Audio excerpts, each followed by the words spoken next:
Good evening mga ka-divers. So, lang natin at ito yung another blessing naman sa atin ni Papa Jesus galing sa dagat mga ka-divers.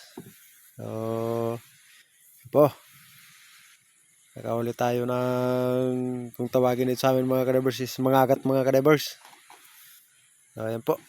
So, huli natin ngayong gabi. Ayan po mga ka-divers. At ito na naman mga ka-divers. So, ano naman natin yung bahay ng Labahita mga ka-divers. Yan.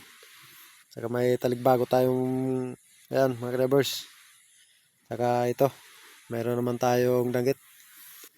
Yan, at ito yung ihawin na naman natin mga ka-divers. Ayan, oh, 3 pakol. Ayan. Ano naman yun mga ka-divers.